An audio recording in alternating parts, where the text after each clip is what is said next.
Hey Fire, this is a two-part video. Part 1, I did the thing! So I've learned a lot about flooring over the past few weeks, and I didn't really take any video of it because I was too preoccupied with not messing things up. I did take some photos though, so I will show you roughly what went into all of this. First we had to tear up the carpet along with the carpet pad, both of which were glued down, which required the use of a scraper to peel off. And then the carpet edges were attached to tack strips which were nailed down into the concrete, and removing the nails basically involved taking a pry bar and smashing it a whole bunch of times until the nails came out.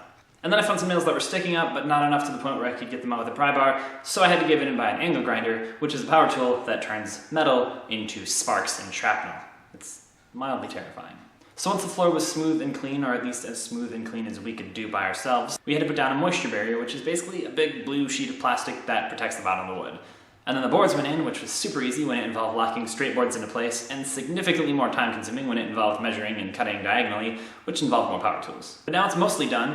We just need to put trim back on and finish into the doorways, and put the furniture back so we have a real basement again. This was a lot of work, but I'm glad we did it ourselves, and I kind of wouldn't mind doing it again, but not for a really long time. And now part 2! Kel's comments in Gen Y reminded me of a show called Wonderfalls, which was an amazing show that ran on Fox in 2004 and got canceled because, you know, in the mid-2000s, canceling amazing shows was sort of what Fox did. Wonderfalls is about a girl named Jay Tyler, a philosophy major from a really successful family. Her parents are a writer and a doctor, and her sister's a lawyer, and her brother is getting something like his 3rd master's degree. She works retail. Jay Tyler is, in her own words, overeducated and underemployable. She's a disaffected 20-something coming from a place of privilege, but not doing anything with it.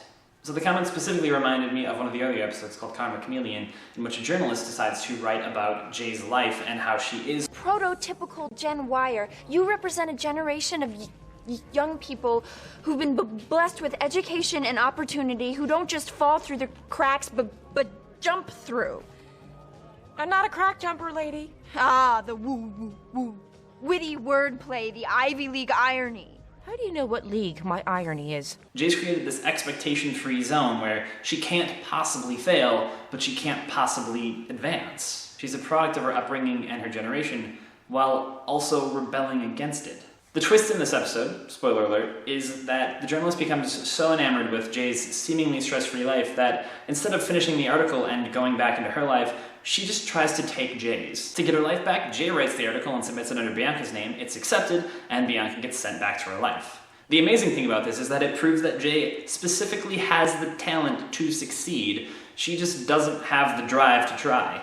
It takes this extreme circumstance to bring it out of her, and she's fiercely loyal to her identity, even though she doesn't like it. This isn't you. And I'm a little horrified to think it might actually be me. The point is, you don't belong here.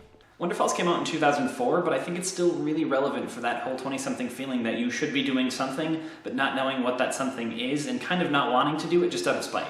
It's definitely one of my all-time favorite shows. I cannot recommend it enough. And as far as real-world articles about Gen Y or millennials or whatever we want to call them, I kind of wish they would just stick with facts. Like how 20-somethings are graduating with more student loan debt than ever before, or how despite that fact they're still not voting hardly at all. I guess in that respect I have the same expectation for articles about millennials as I would articles about anything else, that journalism should bring value and not just clickbait headlines. That's it for me. Once again, you should watch Wonderfalls. It's a fantastic show. I will see you later. Bye.